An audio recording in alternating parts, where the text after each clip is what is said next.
From me, bye-bye. Expect a warm front, moving from the kitchen right through to the rest of the house. Boxed boilers, sponsors of weather on GB News.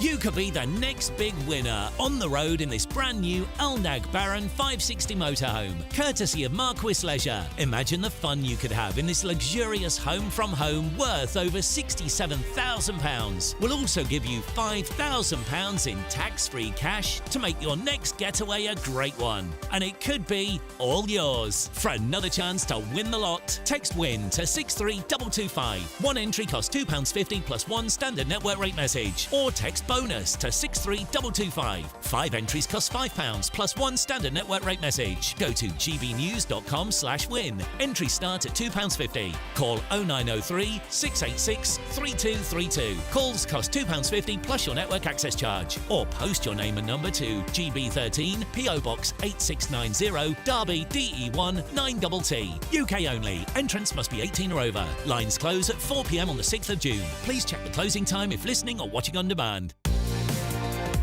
Mornings don't have to be tiresome, especially if you have the right company. Wake up to news as it happens, opinion and debate, and of course, a little bit of entertainment too. Because when the kettle's on, we're on.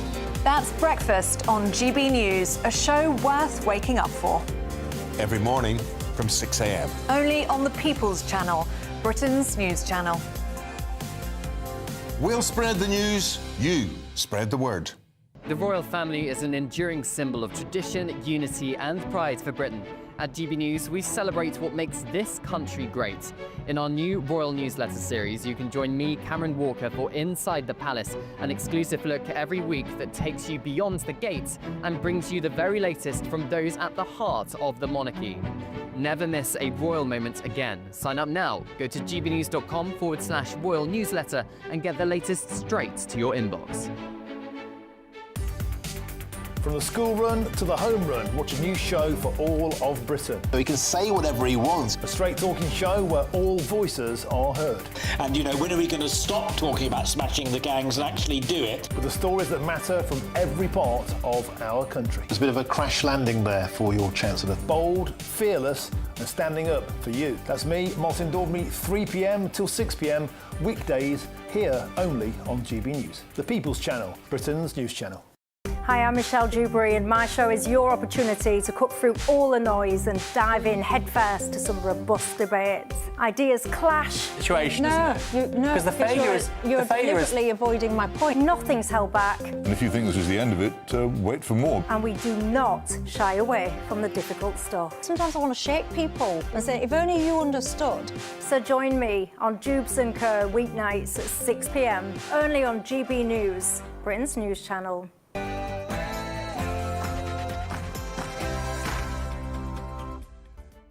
Good evening, you're watching State of the Nation tonight, right here on GB News with me, Matt Goodwin. On tonight's show, the world's 1.4 billion Catholics have a new leader today. After 2 days of voting, Cardinal Robert Prevost has been named as the new Pope and Pope Francis's successor. He's taking the name Pope Leo XIV. The new pontiff has made history by becoming the first ever American elected to lead the global Roman Church. President Donald Trump says he is looking forward to meeting the new pope. But what is the political and diplomatic significance of this news? We're going to be debating that question tonight.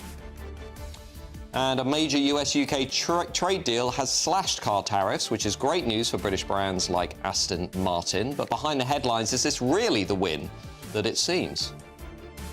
And on VE Day, we remember Winston Churchill. But was he more than just a wartime hero? Discover how his leadership helped shape modern Britain and why his legacy still echoes through the country that Churchill helped to build.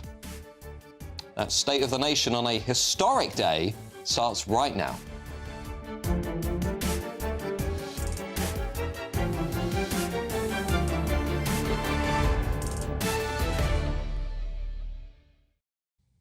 Now, I'll also be joined tonight by my panel, assistant comment editor at The Telegraph, Poppy Coburn, and former Labour advisor, Paul Richards, along with historian and broadcaster, Rafe Hadel-Manku. As ever, let me know your views tonight at gbnews.com/your say. Of course, you can reach us on X at GB News. But now it's time for the News Bulletin with Katie Bowen.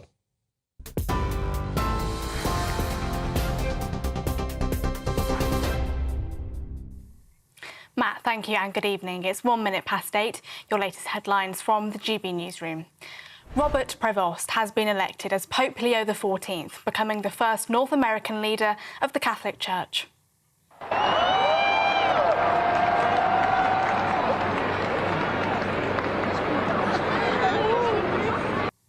In his first public words, Pope Leo XIV said, "Peace be with you all," as he made a Latin address, adding that this must be a church that builds bridges. White smoke rose from the roof of the Sistine Chapel after a group of 133 cardinal electors chose the new pontiff in the fourth round of voting in the conclave after it began yesterday afternoon.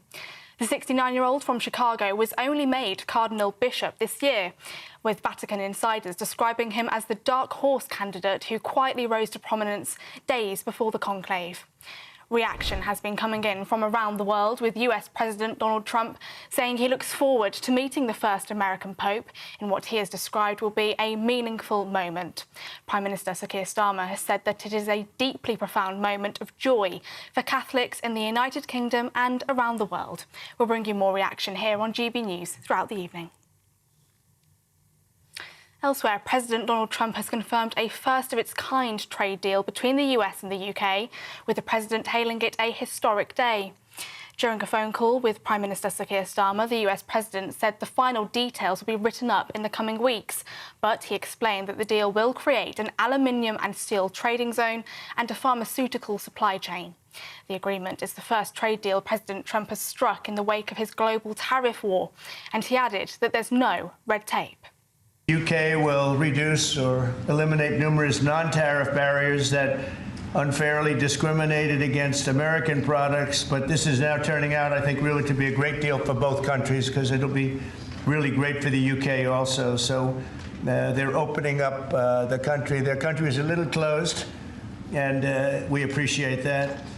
They'll also be fast-tracking American goods through their customs process, so our exports go to a very, very quick form of approval, and there won't be any red tape. Things are going to move very quickly both ways.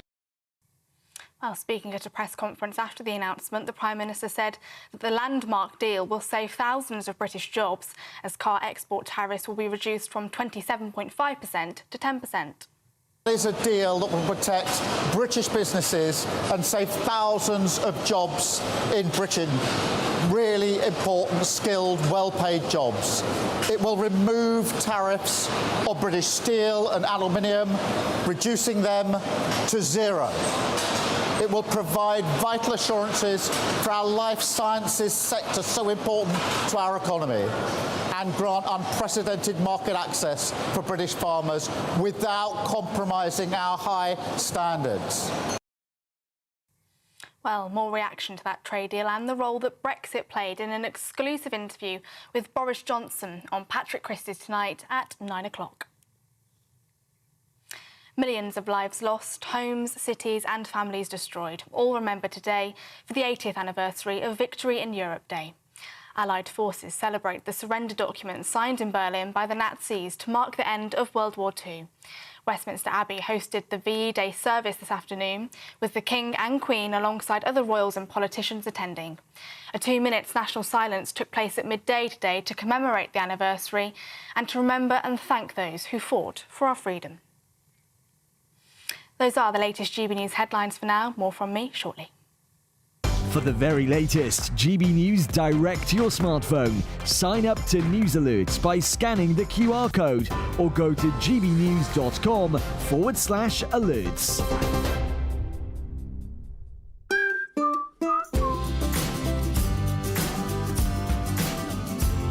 Done. My Claim Group sponsors the GB News Finance Report. Here's a quick final look of the markets today. The pound will buy you $1.3272 and 1.1821 euros. The price of gold is £2,496.66 per ounce, and the FTSE 100s closed the day at 8,531 points. Done. My Claim Group sponsors the GB News Finance Report.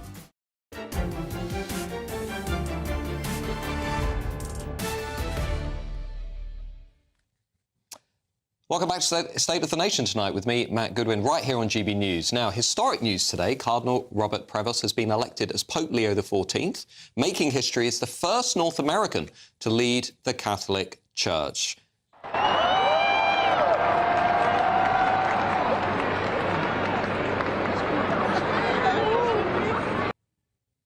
Now, in his first public address, Pope Leo XIV offered a message of peace, saying, "Peace be with you all," and emphasised the need for a church that builds bridges. The white smoke from the Sistine Chapel signalled the selection of the new pontiff, chosen by 133 cardinal electors after the deliberations began yesterday afternoon. At 69 years of age, the Chicago-born Prevost was only named cardinal bishop this year and was seen by many as a dark horse candidate who had gained traction only days before the eventual decision. Global reactions are flooding in, with US President Donald Trump expressing his anticipation to meet the first American Pope, calling the moment meaningful. Well, to discuss all of this, I'm joined tonight by historian and commentator Rafe Hadel-Mancu. Rafe, some initial reactions to the arrival of the new Pope? Well, quite remarkable. Nobody expected an American to become the new Pope. There have been 20 popes since America declared independence, but I think it was just as unlikely now as it ever was that we would have had one. But, of course, this is probably the least American of American popes, because he spent actually most of his life in Peru as a missionary, and of course he has actually led the Catholic Church in Latin America. And really, you could say, given that Pope Francis appointed 80% of the cardinals who voted in these conclaves, that actually it was inevitable that somebody would emerge who was very much cast in his mould. And so, just as Pope Francis came from Argentina, we have now a Pope who very much represents the people of Latin America. So this is a Pope for the Americas rather than just for America. And of course, that's where the strength of the Catholic Church now rests. The Catholic Church is on the decline in Europe and in the West more broadly, and it's in the global South that the Church is most strong. That was core, and that's to Pope Francis's tenure as Pope. And I think very much, if you look at the way that Pope Francis promoted Cardinal Prevost through his career, in many ways he was nurturing him for some sort of leadership role. Yeah. Well, we are hearing at the same time that there's been a revival of the Catholic faith in America. We're hearing a lot about Gen Z becoming a bit more religious. I think there's obviously a lot of interest in this. Do you think the fact that he does have strong ties to America, being born in Chicago, do you think this is going to make a difference there within America? I think it's bound to. Any pope, when they are elected, there is a resurgence of faith in the country from which they came. We saw that in Argentina as well. But I think even here in Britain, we've seen an increase in church attendance amongst the young. We're now at a point where where Catholic church attendance is overtaking Anglican church attendance. But crucially also, despite being a reformer very much in the mould of Pope Francis, we have here somebody who, as he said in his speech, wants to build bridges. And I thought it was very telling that when Pope Francis came onto the balcony when he was elected, he got rid of all of the accoutrements of papal office. Whereas what we saw with Pope Leo XIV is he wore the stole of Pope Benedict XVI, almost as an indication to people on the more traditional side that he was part of them too, and they had a place within the church. Interesting. Well, let's get some more reaction now from Catholic chaplain Father David Palmer, who's joining me down the line. Father, can I just ask you the same question? What's your initial reaction to the historic news and scenes today? Well, my initial reaction was who, I think, along with many other people as well. He's not the first American Pope, of course, because Pope Francis himself was an American Pope from South America, but indeed the first North American Pope, and the closest we've had to that so far is Jude Law in the young Pope. So quite unexpected. I don't think anyone expected an American Pope. But I think the fact that nobody was... the leading contenders, as it were either from the traditionalist side or the progressive side, and either of them would have caused conflict, would have split the church more. So in some ways, to have a sort of unknown, in many ways, is actually, I think, quite a good thing, because no one's got a sort of preconceived notion of who he is. So there's a kind of clean slate going on. Yeah. And can I just ask you, just briefly, when people have been saying today that he's a reformer, that he's seen as a reformer, what exactly do they mean by that? Well, the new Pope. Yeah. Yeah. Well, I think what he did very well actually is that.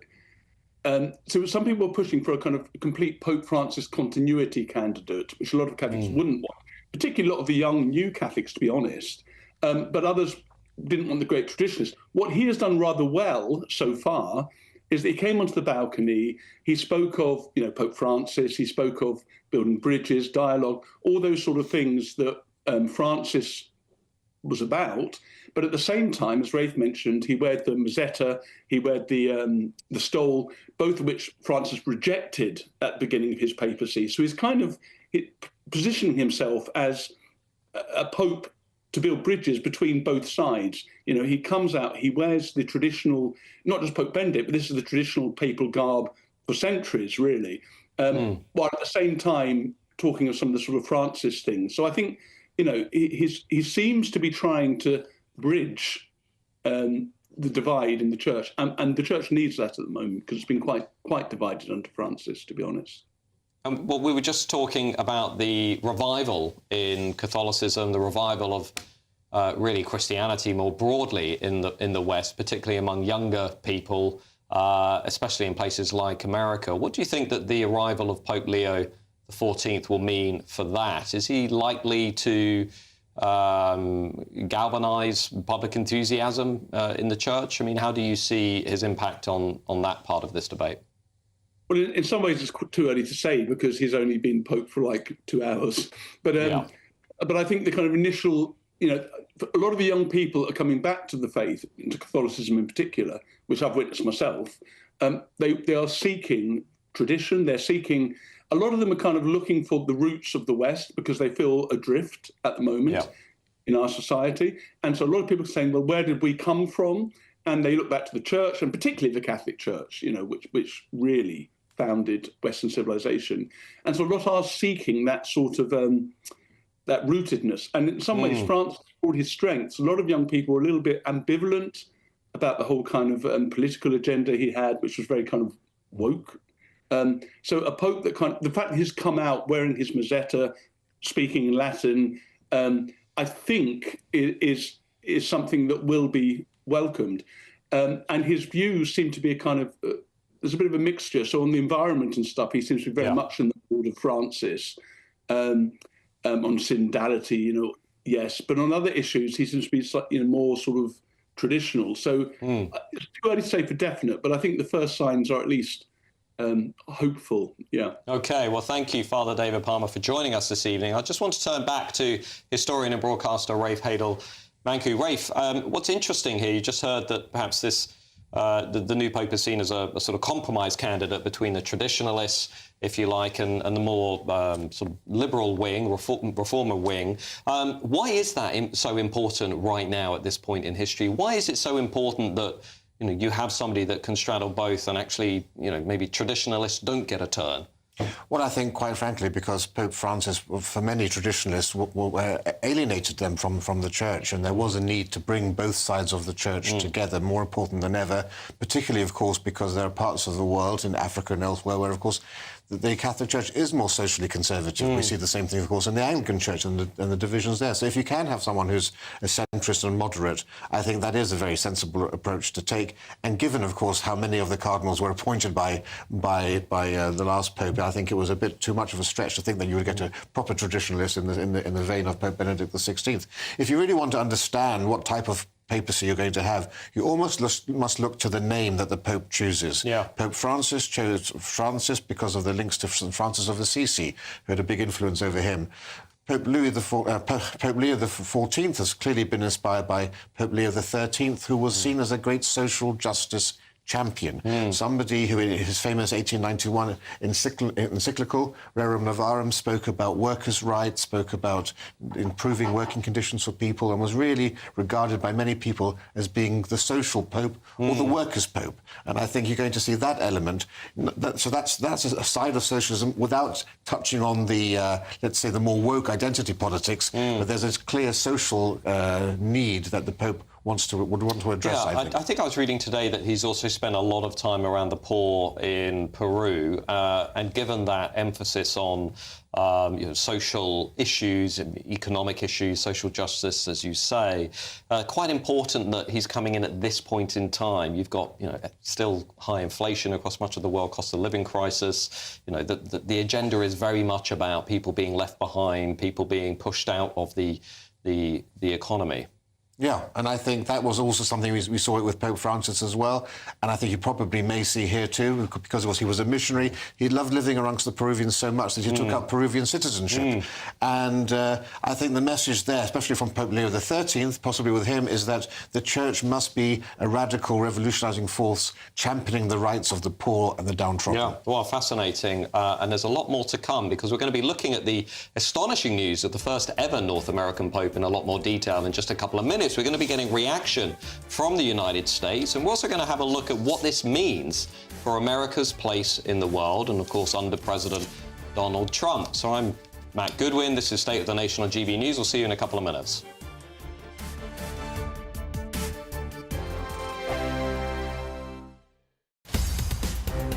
In the GB Newsroom, we bring you the news as it happens. With our team of dedicated journalists across the UK, we're ready to keep you up to date with what's happening every half an hour, every single day.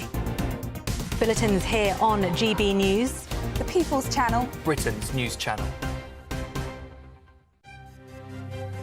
GB News Breakfast, every day from 6 a.m. Say that Mia Collins joins us in the studio now. Morning, Mia. Really good to meet you. And what's it like for you watching that experience back? Lots of fond memories. I loved my time in the process, and TV shopping was definitely one of the big highlights for me. I loved it. Was it really? Genuinely, I really, really enjoyed it. Because I wonder how much of these challenges and tasks do you come away from thinking, oh, that was awful? For me personally, there weren't many occasions where I thought, oh God, what I've been able to do now is look back on all 10 episodes, and I'm actually really happy with my performance, so no regrets. You're consistently strong. Thank you. That's why I was so shocked when you went out as number 6. I honestly thought you'd make it through to the final, but it was just that one mistake, wasn't it? It was the wrong decision at the wrong time. Had it been another task, maybe I would have survived it through, but, it's so difficult to get to that final 5, and Jordan and Anissa are really strong candidates, so I think I just drew the short straw. Did you go into it thinking this would help you as a business person, or is it a door to get into media, or what was the point of going on? I think if you look at the general age of candidates nowadays, it's a younger audience, and I've grown up watching the show. So from my perspective, I'd always just grown up watching it thinking, God, I really do think I could do that. I am in the midst of prep for my bodybuilding competitions, so my time is very centred around training and trying to get as much content and insight into that as much as I can. I think bodybuilding is one of those sports that not many people know all too much about, and I think there's a few misconceptions of it. So if I can educate people and bring correct information about the sport through means that I enjoy, then so be it. And whatever comes of it, comes of it. GB News, the People's Channel. Headliners on GB News, 11 p.m. every night. It's got 3 top comedians going through the next day's newspapers so you don't have to read them, which is great. That's a good point. He's lying. Maybe he's not lying. That's Headliners every night from 11 p.m. and 5 a.m. as well on GB News, Britain's news channel. Join me, Nana Okoye, for an informative, interactive news programme with a difference. It's fun. No, he didn't say that, Dave. I'm so surprised. I think there's an element of truth to that. Join me from 3 p.m. every weekend, only on GB News, Britain's news channel.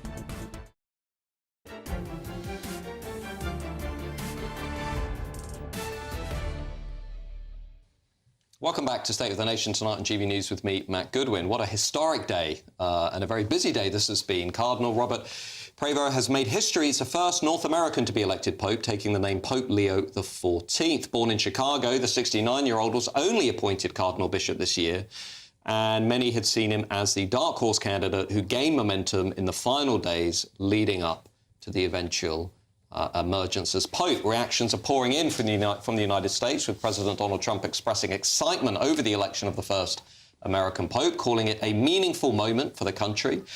And just days before Pope Francis passed away, he met with US Vice President J.D. Vance. So what does all of this mean for America's place in the world? Well, I'm joined now from the new Pope's hometown of Chicago by our good friend of the channel and the show, US political commentator Greg Swenson. Greg, great to be speaking to you live from Chicago, the birthplace of the new Pope. What do you make of that? Yeah, there's a real buzz, Matt. And first of all, thanks for having me. Good to see you again. Yeah, it's big news here in Chicago. I think it's more of a Chicago thing, really, than an American thing. As your earlier guest, Rafe, was saying on the prior segment, you know, he spent most of his life living abroad, a lot of time in Peru, a lot of time in Europe. So I'm not sure this is an American in the traditional sense. He's not a cardinal. Not an American cardinal like the Archbishop of Chicago or the Archbishop of New York. So he didn't come up through the traditional ranks as a diocesan priest and a coming through the bureaucracy. So he's really a global person. But I do think it's a great day for Chicago. Born and raised on the south side of Chicago, kind of a working class part of town. The doormen in my building are thrilled. I heard my daughter was at her health club today and said, you know, that there's a real buzz at the gym. Also a great moment for Villanova, the university he went to. It's an Augustinian university, really the only name university for that order, unlike the Jesuits, which have, you know, Georgetown and Boston College, where I went. And of course, the Notre Dame is always the well-known Catholic brand, but it's really going to put Villanova on the map in a bigger way. Yeah, and just talk us through, if you can, how Donald Trump is going to see this and the administration, because I guess this is going to really reinforce their view that America is back. Whatever, you know, as you rightly say, this is a little bit more complex. He spent much of his time in Peru, and you know, it's more of a pope for the Americas, not necessarily North America. But clearly, Washington is going to be delighted with this. Of course. And I think, you know, the president's already made a couple of comments and, you know, he's going to make the best of it. He's going to turn it into a positive, and it is a positive. It's great news, even though he might be considered more of a left-leaning, left-leaning politically or more progressive as far as cardinals go. I think the Catholic Church in America is known as being more conservative, not perfectly. There are some bad apples, but you know, it is more the conservative wing of the Catholic Church. And I think if it had been an American cardinal like Timothy Dolan from New York, I think it would have been embraced as a nod to the more conservative crowd here in America. But I don't think the president is going to get that from this Pope. But, you know, again, it's good news that he is, you know, he's from Chicago. He's an American born, you know, first time in history. And so that can't be negative. That's for sure. And there's already much talk about Pope Leo XIV potentially feeding into the revival of the church in North America and indeed across the West. We are hearing a lot about younger people looking at the church again, taking another look at Christianity more broadly. We've just been hearing about perhaps young people concluding there isn't enough meaning in their lives, that they're looking for something deeper. They're looking for a connection that is perhaps more fulfilling than social media and whatever else is going on for Gen Z today. Do you think that the fact that the new Pope is from Chicago, has that connection to America, is going to play into that? I'm sure he will take advantage of it. I mean, I think the Pope would be thrilled to see higher church attendance, more people converting. That's, you know, he's a missionary, right? Remember, he joined the Augustine order, and they're known as missionaries, as opposed to the Jesuits, which are known more for education. So, you know, this is someone who would be thrilled to see the renewed interest in the church. The church attendance by young people is actually a tilt toward conservatism. I mean, younger people are much more conservative in the last 3 or 4 years, especially around the election. You've seen a real resurgence in young conservatives. And I think going to, you know, becoming Catholic is you know, part of that, you know, move toward the right. And in many ways, the younger conservatives, the younger Catholics, are more conservative. They're the ones going to Latin masses. They're the ones that are more interested in the tradition of the Catholic Church rather than kind of new, folksy, touchy-feely Catholic Church, which unfortunately I grew up in the 70s. OK, well, Greg Swenson, as always, thank you for joining the channel and being a friend of the channel. We appreciate your insights live from Chicago. I'm joined now by my panel in the studio, assistant comment editor at The Telegraph, Poppy Coburn, and former Labour advisor Paul Richards, and, of course, alongside them, historian and commentator Rafe Haidel-Manku. Paul, initial reaction to this historic event? I think I can only approach this through the political lens. I have to say, I'm not a theologian, but it does strike me that he seems to be a Catholic of the sort of the third way. He's not a liberation theologist and a Marxist, nor is he Opus Dei and the sort of strong conservative, but he seems to straddle both of those poles and come through the middle, the sort of Tony Blairish kind of Catholic with a third way ethos. And I just wonder any more Marxist, do we? Well, no, and I just think he's, as you say, the optics of how he came out sort of displayed some of that underpinning duality. And I just wonder if he is going to be somebody who can reach across these divides within the Catholic Church. Poppy? I mean, I've got to say, it's a brilliant week for Americans, isn't it? I mean, I don't know how you can see it any other way. I know that the man spent a lot of time in Peru, but it almost makes you question whether or not Trump was threatening to put tariffs on the Vatican. I mean, it's a fantastic result. It's always exciting to have a new pope chosen, particularly one from a country that's never actually had a pope before.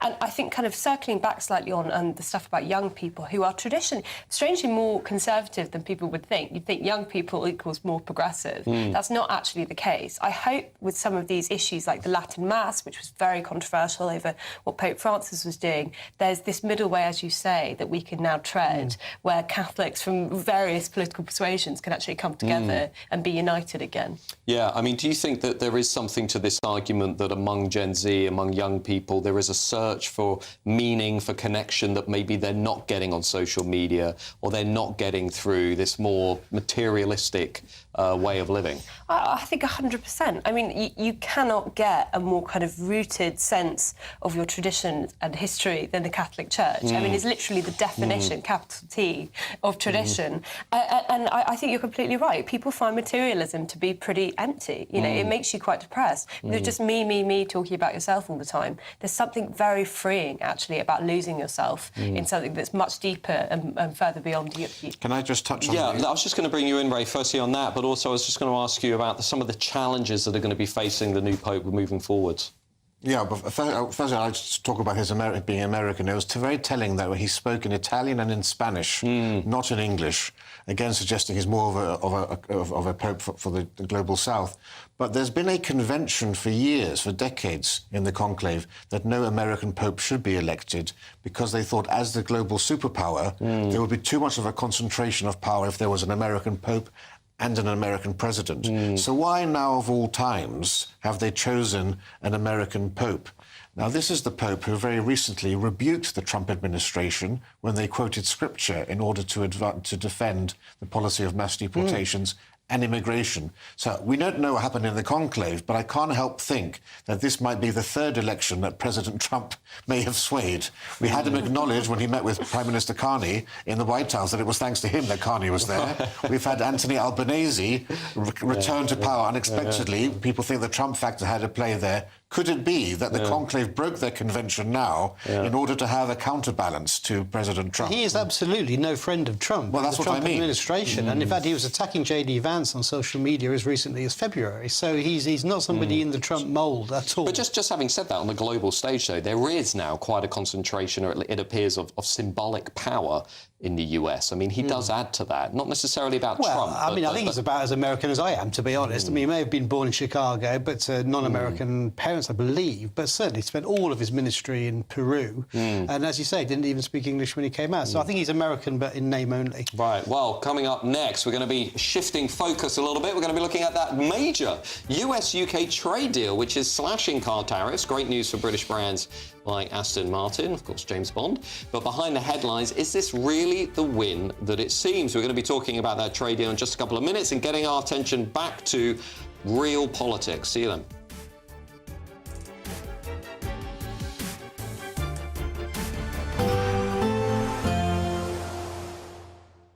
Dinner under the stars tonight? That reminds me of our travel insurance. You mean All Clear Skies? All Clear Travel Insurance sponsors GB News Travel Destinations Forecast.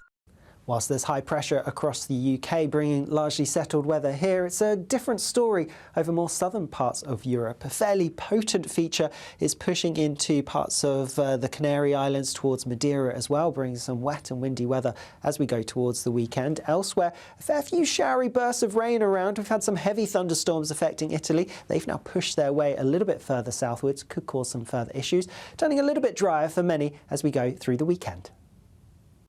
All Clear Travel Insurance sponsors GB News Travel Destinations Forecast. Hello there, good evening. Welcome to your GB News weather update from the Met Office. Looking ahead towards the next couple of days, it's going to be feeling much warmer, particularly across eastern areas. Wall-to-wall sunshine for many, but it is still going to be fairly chilly through the overnight period. And the reason for this settled weather is all thanks to an area of high pressure slowly shifting its way eastwards, which means things are eventually going to start warming up for eastern parts. But back to this evening, we're going to see a mix of cloud and clear skies. And where we see the clear, prolonged skies, that's where temperatures are going to slip away, possibly even seeing some rural frost by the morning, potentially even some mist and fog too. So some areas just dipping below freezing, but for many, mid to low single figures. So a fairly chilly start for Friday, the end of the week. Potentially some cloud just drifting into the very far northwest of Scotland, perhaps bringing some light outbreaks of rain later. But for the majority of Scotland, a dry and bright start, and fairly similar across Northern Ireland, northern parts of England, a dry and bright start to the day, and similar elsewhere across much of England and Wales. But it is going to be chilly, still potentially some mist and fog during the very early hours, but clearing quite readily through the course of the morning.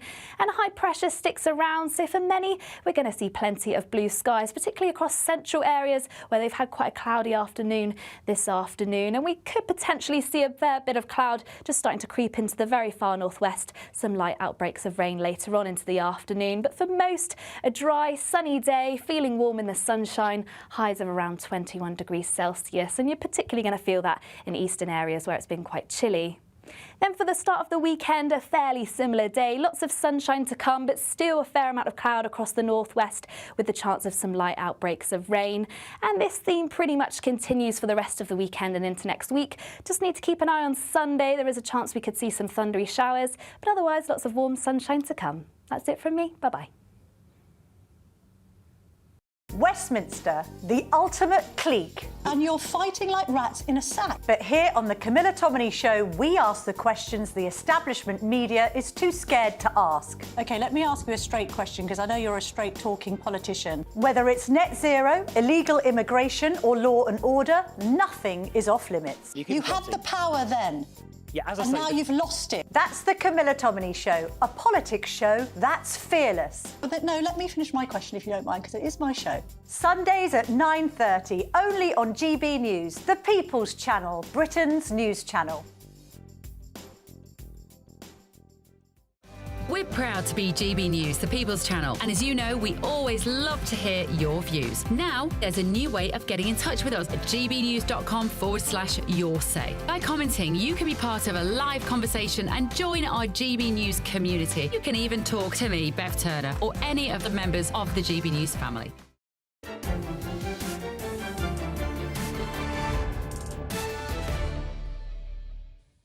Welcome back to State of the Nation tonight with me, Matt Goodwin. Now, time to take a break from papal news and turn to the other big story of the day, the US-UK trade deal, another historic event unfolding before us. Earlier today, Prime Minister Keir Starmer and President Donald Trump announced the deal. Let's take a listen.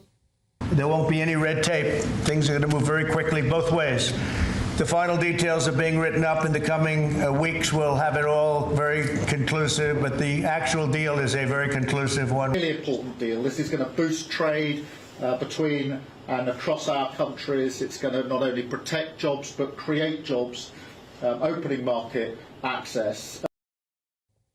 Now, the deal will see the tariffs on the UK car industry slashed from 25% to 10%, which will be a huge boost to British companies such as Range Rover and Aston Martin. One person who is less than impressed by this deal is Conservative leader Kemi Badenoch, who has claimed that the UK has been left shafted by this trade deal. Not my words, I should add. Well, time now to get the view of the founder of Cobra Beer, Lord Billamoria. Lord Billamoria, thank you for joining us. What's your initial reaction to the news of this trade deal? Obviously, the detail is going to be coming out over the next few hours and days, but what's your initial reaction to this historic announcement? Well, we've just had the announcement of the UK-India Free Trade Agreement, which started in early 2022 when I was president of the CBI, of the Confederation of British Industry, and has concluded now when I'm chair of the International Chamber of Commerce, the ICC UK. And now, literally, within 48 hours, we have the, it's not a free trade agreement, but a trade agreement with the United States of America. Let's put this into perspective. The United States has always been, as a single country, the biggest trading partner of the UK by far. And we've never had a free trade agreement with the United States of America. They've still been our #1 trading partner. And yet, our biggest trading partner by far, even Brexit or no Brexit, is the European Union, with 45% of our trade at our doorstep. And yet now we have a situation with America, we're a country, we've had a surplus in trade with America. In fact, in goods, it's pretty balanced. About 60 billion pounds we export to America. We import 58 billion pounds from them. And our average duty with America, both ways, was about 2.5%. So from 2.5%, you go to 10%. I mean, that's jumping up by 4 times. Forget the 25% that was imposed on cars and steel. So to say to a deal now where you've got things at 10% is 4 times higher than we were before in a country with which we've got a balanced trading relationship anyway. And when it comes to services, we've got a huge surplus with the United States of America. We're 130 billion compared with about 50 billion we import from the United States of America. So we've got a big services surplus. So something like a film tax would be very damaging to us, let alone anything like 100%, because we've never had taxes on services before. So this is not a great scenario to be in to start off with, given our historic relationship with the United States of America. And the next thing to put into perspective, that America, yes, is a massive country. I mean, the American economy, let's put this into perspective. The whole of the European Union, 27 countries, you add the United Kingdom into that, what the whole European Union was, the American economy is bigger than all 28 countries put together. That's how big it is. And yet, America only makes up 13% of global trade. 87% is still all the other countries in the world. So we've got to always just step back and see where we are now. America's disrupted. I mean, Donald Trump has, let's cry havoc and let's slip the dogs of war. And completely disrupted the world trading system with the tariff wars that are in existence now. But the world is already adjusting. You've got huge trading blocs like the EU and China that make up 30% of world trade. Then if you take the ASEAN countries as well, you've got 50% of world trade. And then you take the whole of the world, apart from America's 87%. So the world will adjust to this. And where the UK is concerned, this new agreement, yes, it's better than having 25% on steel being removed. Of course, that's good news for our steel manufacturers. It's better for car manufacturers to go down to 10%, but we were at 2.5% before, so still much higher. So it's not exactly brilliant news. OK, not exactly brilliant news. That's the founder of Cobra Beer, Lord Billamoria. Thank you for joining us. I'm joined now by assistant comment editor at The Telegraph, Poppy Coburn, and former Labour advisor, Paul Richards. Poppy, what's your initial reaction to the news of this deal? Because obviously we had this debate over the India trade deal earlier this week. We've now got US-UK. Obviously the detail is going to be coming out in the next few days. Is it all upside for us? As actually, as Lord Billamoria was saying, maybe it's not the best news in the world. I mean, it's definitely not all upside for us, but you have to look at it in the global context. I mean, it's basically all downside for every country that Trump threatened to put tariffs on. You have to look at the relative level here. Is this relatively good for Britain compared to other countries around the world? And the answer to that is a definitive yes. Of course it is. I was listening to Donald Trump when he was giving that two-way call with Keir Starmer, and he was very, praiseworthy of the United Kingdom. He invoked the special relationship. He said, the deep relationships between our two countries. And I know it's easy to laugh at the special relationship and say it's, he's just not that into you in terms of the American side. But actually, Trump himself is someone that has quite a lot of affection for United Kingdom and even for Keir Starmer, as much as I don't think anyone here tonight has had much time for him. So, I think... Keir Starmer? He's my favourite politician, Poppy. Well, look, compared to the India trade deal, which had some pretty obvious on its face glaring issues, particularly on the visa thing. Yeah. I don't know. I think maybe we should be a little bit more positive about this one.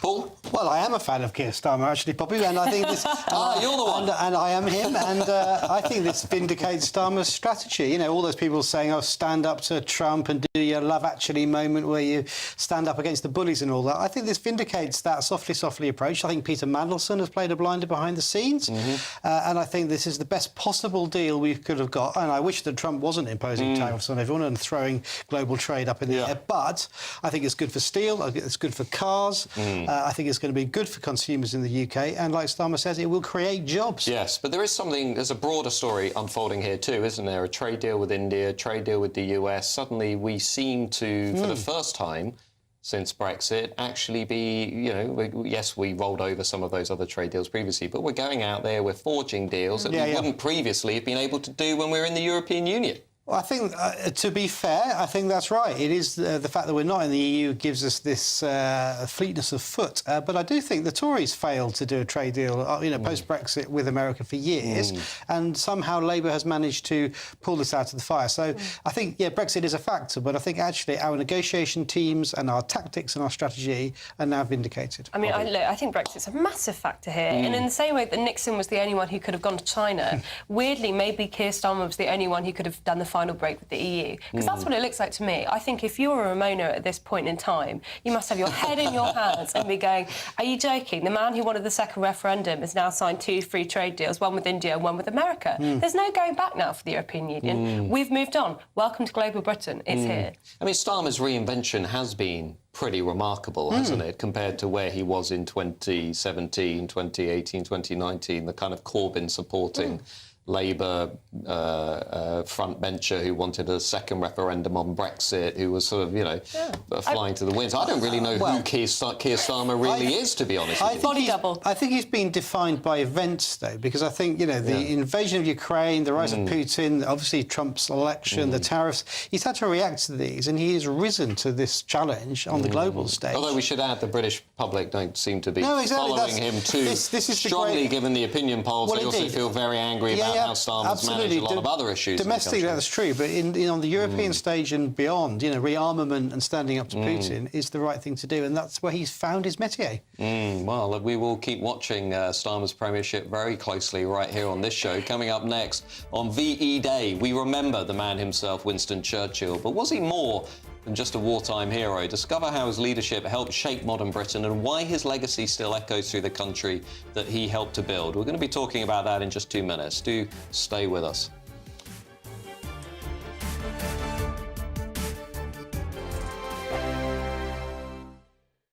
Hi, I'm Michelle Dewberry, and my show is your opportunity to cut through all the noise and dive in headfirst to some robust debates. Ideas clash. Situation, because the failure is... You're deliberately avoiding my point. Nothing's held back. And if you think this is the end of it, wait for more. And we do not shy away from the difficult stuff. Sometimes I want to shake people and say, if only you understood.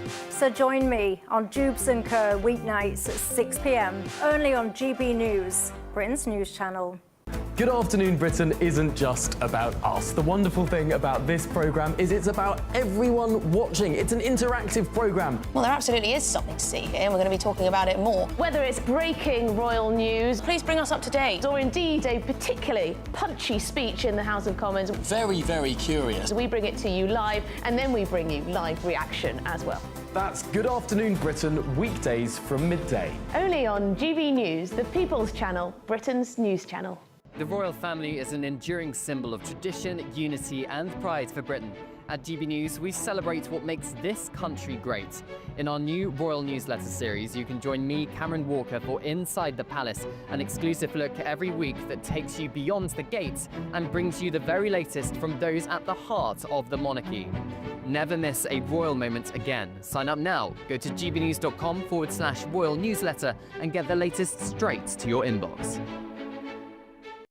It's Patrick Christie's Tonight, and here we do things differently. It's explaining the absolute madness of this, doesn't it? It's explosive. I mean, this is very good. It's lively. 850. Your government sat there, Sean, and it did nothing. It's controversial. And the Middle East has been in turmoil since before I was born. It's everything you need to kickstart your evening. Everyone's had their Weetabix tonight. I love to see it. That's Patrick Christie's Tonight, weeknights from 9 p.m. only on GB News, the People's Channel, Britain's news channel. In the GB newsroom, we bring you the news as it happens. With our team of dedicated journalists across the UK, we're ready to keep you up to date with what's happening every half an hour, every single day. Bulletins here on GB News, the People's Channel, Britain's news channel. Headliners on GB News 11 p.m. every night. It's got 3 top comedians going through the next day's newspapers so you don't have to read them, which is great. That's a good point. He's lying. I mean, maybe he's not lying. That's Headliners every night from 11 p.m. and 5 a.m. as well on GB News, Britain's news channel. Join me, Nana Okoye, for an informative, interactive news programme with a difference. It's fun. No, he didn't say that, Dave. I'm so surprised. I think there's an element of truth to that. Join me from 3 p.m. every weekend, only on GB News, Britain's news channel.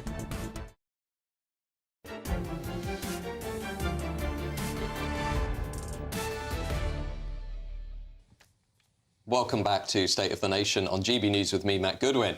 Let's turn back to VE Day, more specifically to the man himself, Winston Churchill. Take a listen to Churchill on this very day 80 years ago. Hostilities will end officially at 1 minute after midnight tonight, Tuesday, the 8th of May. Well, earlier today, our royal correspondent Cameron Walker caught up with Sir Winston Churchill's great-great-grandson.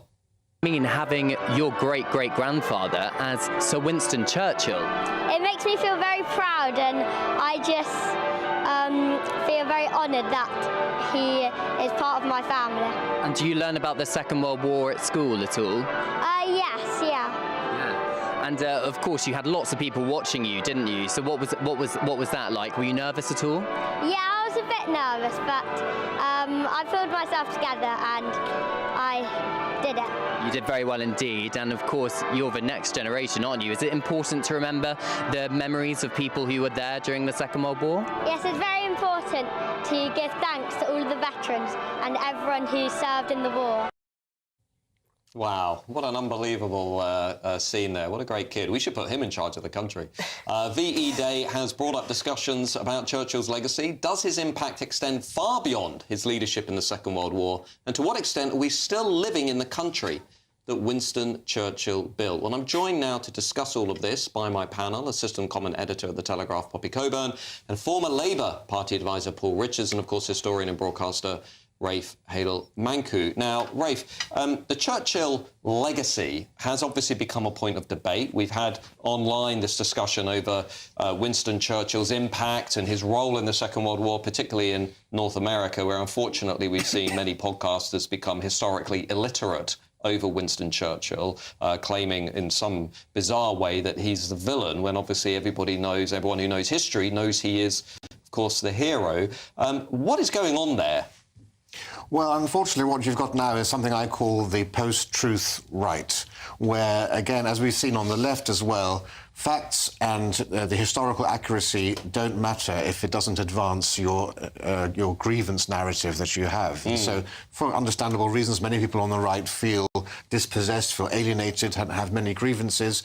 And they are so beholden to that ideology that they're willing to actually tear down our heroes if it actually in some way plays into their narrative. But it's beyond doubt, you know, never was the adage, cometh the hour, cometh the man, more accurate. It was the only time in world history where very briefly, for the space of a year, the fate of the entire world rested upon one man's shoulder. From the fall of France in May 1940 to the invasion of Russia in 1941, Churchill, by not suing for peace, by not surrendering, as perhaps Lord Halifax, his rival, might have done, gave the world a chance to rearm. And he ensured that actually you would keep the flame of freedom alive until eventually the miracles of Russian entry into the war and American entry into the war. And so he's not just someone of whom Britain should be proud, he's a global figure. Yeah, no, absolutely. Poppy, what do you make of this story about this sort of online post-truth right that Rafe has referred to, really losing the plot when it comes to Winston Churchill's legacy? I mean, I think it's notable that these people are predominantly Americans, right? Yeah. Because I think their education about World War II is slightly different from ours. And, you know, I love my American friends, but I have to say, they do come in and think that they were the goodies who basically won the war single-handedly, when we as Brits know that that's very much not the case. I think it's also this kind of reflexive tendency to say, like, things are much more complicated than they appear. You know, like, you're not getting the full truth. But actually, in this one instance, like, this is a man who was truly great, like, great with a capital G. He's a great figure of history. And I think it actually speaks to sort of nihilism that you usually see with woke people, that they refuse to say that one figure can actually change the course of history, and it's all about these figures elsewhere. Absolutely. Paul, how can we safeguard and promote the legacy of Churchill to young people today? Should we be doing more with the schools? Should we be doing more with the universities? You know, should we be, you know, entrenching his memory and contribution in our institutions? Well, we should, but we shouldn't be unvarnished. I mean, his strength was he did so many things in his career, some of them wrong and bad things, like the Bengal famine and sending the troops against the Tonypani the miners. And then he got one thing absolutely right, the biggest thing of all, which was to oppose appeasement and to stand up against fascism. And in that moment, he becomes a great man. But it's a mixed picture, as all with great men. All great men have a mixed background. He didn't send troops in Tonypandi. It was the police. The army were never involved in that. And he had nothing to do with the Bengal famine at all. This crazy theory only emerged in the last 20, 25 years, actually. It's been dismissed by famine historians in India itself. There's no evidence. What you had, of course, was, for the first time, thanks to the British Empire, India was able to avoid the cyclical famines that happened all the time, because we taught them storage techniques, and we had the governor, the viceroy, controlling that. Normally, when there's a famine, you would get food brought in from outside. You had Japan blockading India, so you couldn't do that. But you also had the Indian businessmen stockpiling grain in order to make more money out of it, and it was poorly administered by the local areas there. Churchill was fighting a war. He was not involved in any way in the Bengal famine. Just before we turn this into a discussion about the Bengal famine, Rafe, as a historian, do you think that we should be doing more to explain to young people today Churchill's contribution, his legacy? It's fundamentally important. You know, only half of the youth of today cannot identify Winston Churchill as the leader of the Second World War. A quarter of children think that he was a fictional character like Sherlock Holmes.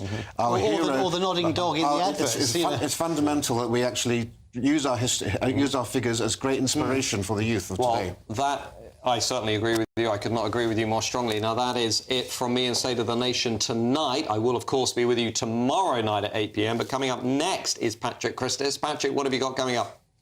Well, great show, Matt. Well, I'm sorry, but I think I've got probably the biggest show that I've ever had to do. Any moment now, we are taking King Charles live, his VE Day message, so brace yourselves for that. I've done a pre-recorded interview with Boris Johnson in the Battle of Britain bunker earlier today, in which he speaks about small boats, grooming gangs, Nigel Farage, VE Day, obviously, and that US trade deal. Talking of which, yes, we got a US trade deal today, so we'll be discussing all of that. We also have a brand new Pope, so I think we're going to be talking about that as well. And the Germans have decided to turn away every single undocumented migrant at their border. The Danes have also decided to clamp down on it. Why is Britain such an outlier? In fact, we decided that there was so much news going about today that we were going to extend this show, not for 1 hour, not 2 hours, no, we're going for the full 3 hours. So join me 9 p.m. until midnight here with my top panel, and any moment now we're going to be hearing from King Charles live, his VE Day message after your weather.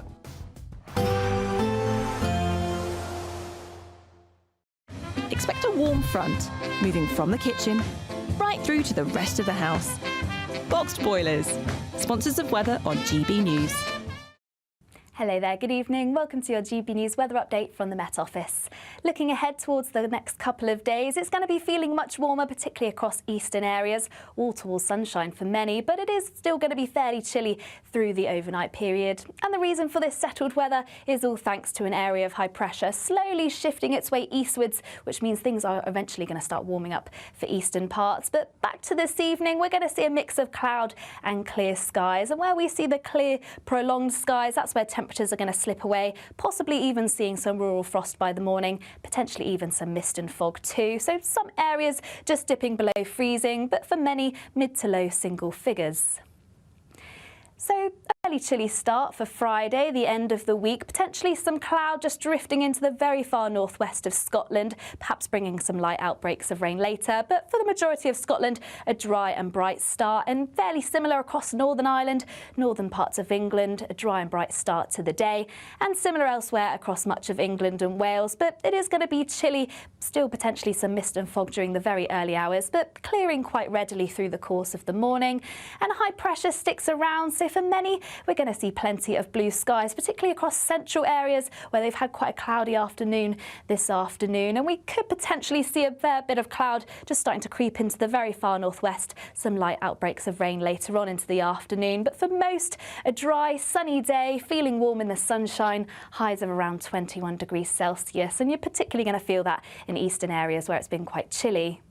Then for the start of the weekend, a fairly similar day. Lots of sunshine to come, but still a fair amount of cloud across the northwest with the chance of some light outbreaks of rain. And this theme pretty much continues for the rest of the weekend and into next week. Just need to keep an eye on Sunday. There is a chance we could see some thundery showers, but otherwise lots of warm sunshine to come. That's it from me. Bye-bye. A positive outlook through the night will power through to a bright day ahead. Boxed Home Battery Storage, sponsors of weather on GB News. You could be the next